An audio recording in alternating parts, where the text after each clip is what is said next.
In the heart of a crowded city, a small workshop rewrote the rules of car modification using affordable 3D printed parts.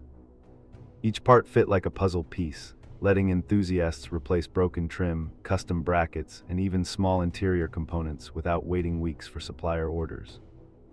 The story follows a weekend crew who mapped every design, tested dozens of plastics, and shared files openly, sparking a global wave of accessible personalization. Their transparent process showed how digital manufacturing can democratize customization while preserving heritage cars. The end note celebrates practical ingenuity that keeps urban rides personal and repairable.